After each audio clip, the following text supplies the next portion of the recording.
Thank you. And Andrew said we could take some questions as long as they're not hard. I got two. All right. Hang on. Wait for the mic, please. Hang on. I totally agree with what you said about we got to reach out and broaden our base. Not just African Americans, but Hispanics too. But why haven't we done that? This is not a new thought. When we were defeated with Obama's first year and his second term, the idea of broadening out, why are we losing the Hispanic vote? Why are we losing the black vote? Why don't we reach out with the idea of we're the party of opportunity, freedom, individuality? Well, and Wendy and I were talking about this also at our table, is that I think attitude is more important than policy. And I'll tell you what I mean by that. We're all Republicans, we're all conservatives, but if I ask every one of you to go through a detailed analysis of what do you think the best solution for immigration is, my guess is we won't all agree on every facet of it. I don't think we have to. As long as, and I believe you have to have borders, you can't have open borders. I'm not for open borders. So I believe in security of the border. But more important than the policy of how we fix that problem, electorally what's more important is our attitude. If we treat immigrants, and we believe and will say that immigrants are people, by and large, who want to come here for freedom and for prosperity. That's why my great-grandfather came here from Germany. He couldn't speak any English, came here, learned English, 14-year-old, nothing, no money, peddled vegetables. And when his kids didn't go to college, and then their kids did go to college, we succeeded over a couple of generations. But we have to look at the same way we think fondly of our ancestors that were immigrants. We have to think that most immigrants are coming here for the same reasons. Doesn't mean open borders, doesn't mean no rules, but it does mean that our attitude has to be different. And it's what I think that Trump has taken us in the wrong way. When he stands up and he says, a bunch of rapists and come here to murder our kids and stuff. Yes, there are some terrible crimes that have been committed by people who came here illegally, but there are also some terrible crimes committed by people who are born here. But we have to have a better attitude. Did you want to follow up? RNC, I mean, the people that we put in charge of our party, why haven't they promoted and done a more effective job of reaching out to broaden our base? I don't think parties really can do that. The parties are whoever leads them, and it's not the RNC chairman. They try, but really the party becomes your nominee. Your nominee has to do that, and your nominee ends up with the biggest voice. There are a few other people with voices. Mine is louder than some, but not as loud as others. The Speaker of the House has a voice. The leadership has voices, and they all have to do it. But to me, it really is. It's showing up. So if you want more Hispanic vote, it isn't enough just to say we're the party of opportunity. You got to go to the convention. Whatever the different groups are. And I think one of the things we have, whether we're Republicans or Libertarians, we believe in the individual, that rights are individual. We don't care what color you are. We don't care what you do at home. We don't care any of that. We just believe everybody gets treated the same under the law. However, people don't group themselves by individuals. People do group by race, by religion. And so if you want the Greek Orthodox vote, you got to go to the Greek Orthodox community. If you want the African American vote, often there is a community. And there are certain groups that are. So we haven't done that. And that's what our candidate needs to do. So if I were to give advice to Donald Trump, he needs to go to the Urban League. He needs to go to NAACP. He needs to speak to groups. He's got Republican vote. He needs to go out and grab new vote. And he has excited new people. I just don't know if it's new people enough in these swing states for us to win. So he does have to do that. And our party needs to do it. But I think the nominee becomes more the face of the party than the RNC chairman is, really. Yes. So would you please make some comments about foreign policy, free trade or trade, and U.S. military, please?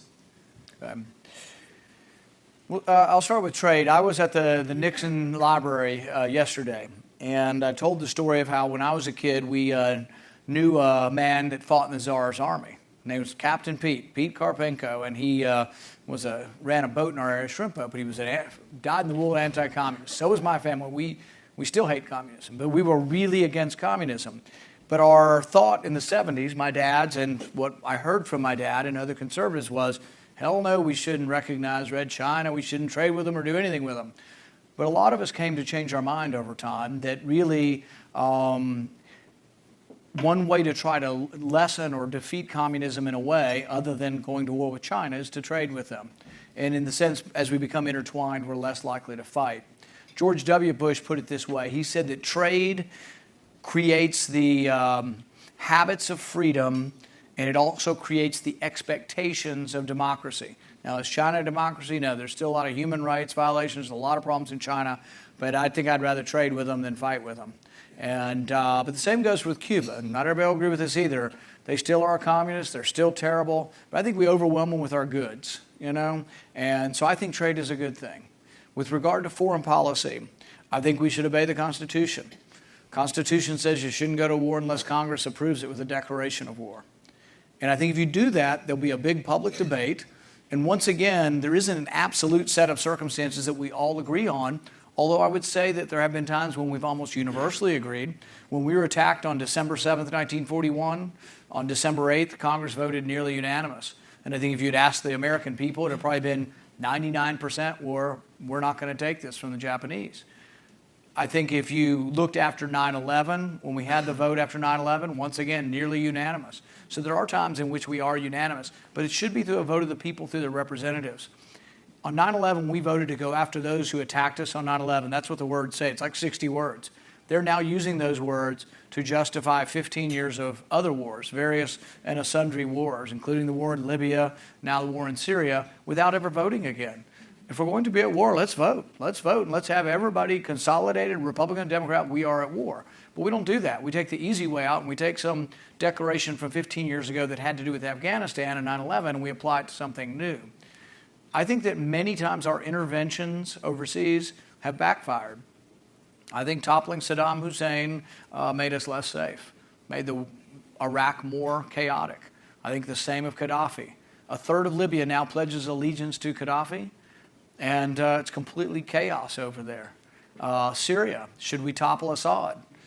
McCain, Graham, the neocons in our party, they want to topple us. They want to bomb both sides. They want to bomb ISIS and Assad simultaneously.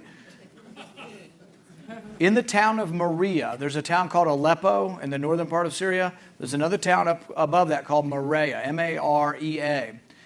There are Pentagon-supported Kurds that are fighting CIA-supported the righteous jihad of Islam. They are fighting each other, and they are backed by two different wings of our government. That, to me, doesn't make any sense. There are 2 million Christians in Syria. They are protected by Assad. And I meet them I'll come to a group like this, and there'll be one person from the Middle East who's a Middle Eastern Christian. Every one of them will tell you, and every one of them over there will tell you, they don't want Assad gone. They don't love him. They would rather have Thomas Jefferson, but he's not available. But they don't want Assad gone because they fear they'll be massacred by all of these radical groups on the other side. We spent $250 million training the so-called moderate Islamic fighters against Assad. You know how many we got? 50. You know what the genius in the White House did? He sent 4 of them into battle. Who goes to war with 4 people? They were captured within 10 minutes and all of their possessions. So their plan is to train another 50 for another $250 million. We have to think before we act. It's not that we should never intervene or never be involved, but Congress should vote on it. When we go to war, we go all in to win. And I'll tell you what a Navy SEAL told me from down in San Diego when I was campaigning. He'd been in 19 years, and he says, we can go anywhere, we can kill anybody, we can do anything you want. We're proud to defend the country, but the mistake happens when you tell us after we've done what we're supposed to do to plant the flag and create a country. We've spent $113 billion in Afghanistan on infrastructure. We got infrastructure problems at home. We borrow $1 million a minute. We can't afford to create everybody's country, and it doesn't seem to work. We need to defend ourselves. People are going to attack us, stop them. People do attack us, punish them. But we shouldn't think that we're going to spread, like Woodrow Wilson wanted to spread democracy around. Hell, we need to know we're not a democracy before we go around the world trying to spread something we're not.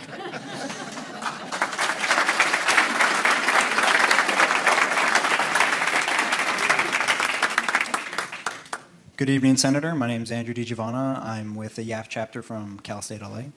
My question is Are you guys the radical? Absolutely, group? yes. Now, I personally love this idea that you presented to us tonight of reaching out to groups of marginalized voters to help revive the Republican Party. However, some people, including myself, especially throughout this past year, the primaries, are concerned that this election might, in essence, kill the future of the party. We have some candidates that agree with them or not, some people are willing to leave the party altogether.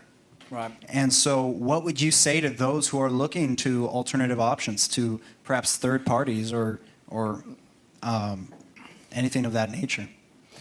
You know, I don't know what the future will hold, but Paul and I were talking at our table about, what happens. And Barry Goldwater, I was always a fan of Barry Goldwater. He didn't do very well, and then Ronald Reagan sort of rose up out of those ashes. So you don't know what happens, and I'm not saying that that's what's going to happen, but I am saying that the party goes on, and we're a party of ideas and principles.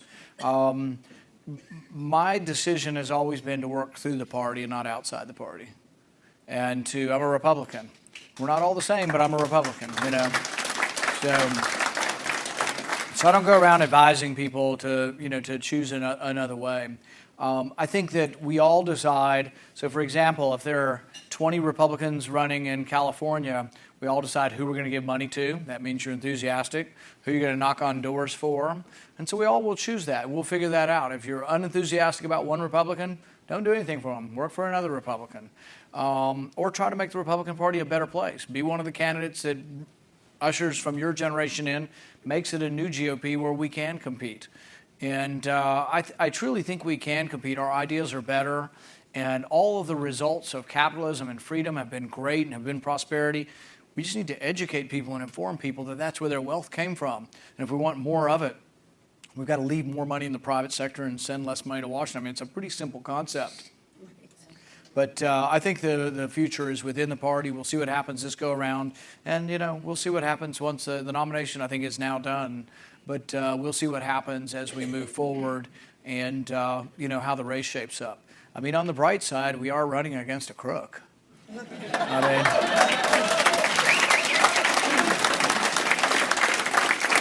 Andrew, we're not recording this, are we? Two more questions. Peter Schweitzer's book. If you have not read Peter Schweitzer's book, read it, about Clinton and all the stuff they have done. The worst things they have done, and this really should, there's a lot of things that should preclude her from holding office, but the worst things they've done is they made money and took money from people who had business that had to be approved by the Secretary of State. Bill Clinton made nearly $1 million speaking to a company, Ericsson, that wanted to go around the Iran sanctions to sell stuff to Iran. It had to be approved by Hillary Clinton. But he got $1 million while giving a speech to somebody who had to have something approved by Hillary Clinton. He made nearly $1 million from a Russian bank that was negotiating the sale of a uranium company in North America to the Russians. Why in the world would we ever approve the sale of a uranium mine to the Russians in our country? Might have been in Canada, but in North America. But he was making money off that stuff. They are crooked from top to bottom, and they're out for themselves. They think they're above the law, and they should be easy to beat. But we need to, talk about that. The fact that she did not provide adequate security in Benghazi should forever preclude her from being commander-in-chief.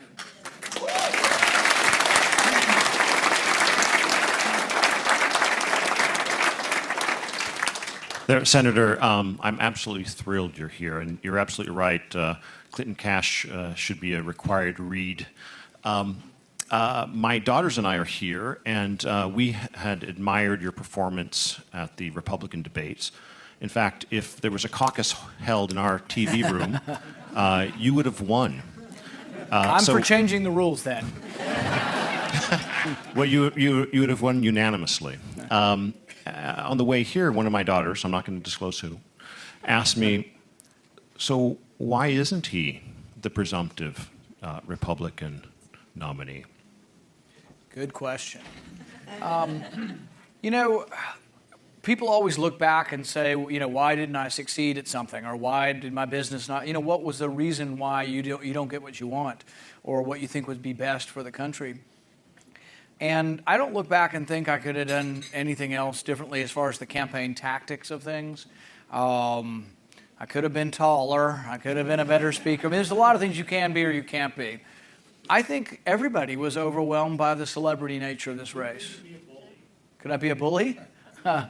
I just think that nobody could get their message out. My megaphone, even though I get lots of interviews on Fox and I'm on all the news stations, I couldn't get into the news cycle. So you can do 800 interviews and be well known, but unless you're in the news cycle where the news media says you have a chance of winning, if you're not in it, no one thinks you have a chance of winning. And Trump was in it from the moment you turn it on in the morning till it's off at night. He consumed, somebody added up in January, he was on 179 minutes just on the networks, not the cable stations, but the 3 networks. He was on 179 minutes. Cruz was on 80 minutes, and I got 30 seconds. And so it's just hard. We can't force coverage, but I think the media became very driven by polling, and then they didn't just give him, let's say he was getting 35% of all the polls. He didn't get 35% of the time. He got 99% of the time. And it's unfair, but I don't know what you do about it other than, I don't know. We'll see whether it's a good thing for the country or a bad, but I don't know of anything specifically I could have done differently. What did you say? One more? One more? Yeah, I think words mean something. I consider myself a libertarian conservative. I was wondering what your definition of libertarian is, what your definition of conservative is, and you might throw in neo-conservative, Right. just so we know what we're talking about. I like what Reagan said in a Reason magazine interview back in '76. Reagan said the very heart and soul of conservatism is libertarianism. I like what Don Devine wrote. Don Devine worked in the Reagan administration. He's written a book that's called America's Way Back. I highly recommend it. And this isn't exactly the labels, but I think it's some of the same thing. He said that freedom needs tradition for law and order, for inspiration. I consider tradition to be conservatism and freedom to be libertarianism. But I don't think you have one or the other. I think you need both.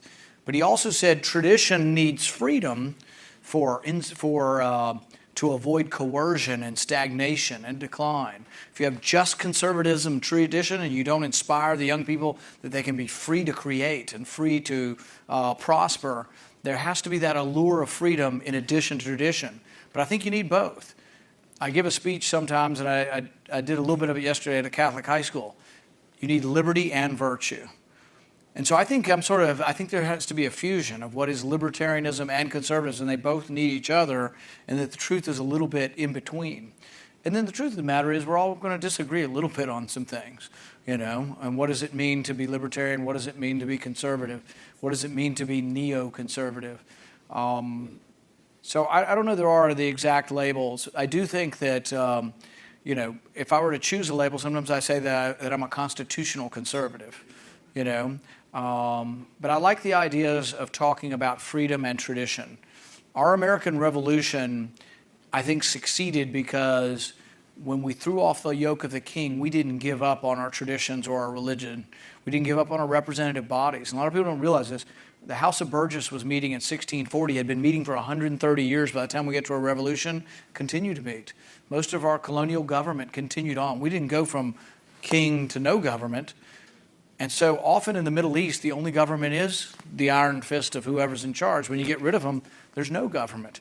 When we got rid of our king, we kept not only representative government locally, we kept common law, 800 years of tradition of trying to limit power from the Magna Carta on, and we succeeded where almost every other revolution in history doesn't succeed or get to a freer society. It exchanges despots. I like to contrast the American Revolution with the French Revolution. French Revolution, they got rid of their king and their religion. They just sort of went crazy. But it didn't quite work out. And then they only finally became stabilized with another despot when Napoleon comes around. So liberty and virtue, freedom and tradition, libertarianism, conservatism, I think you need a little both. Thanks, everybody.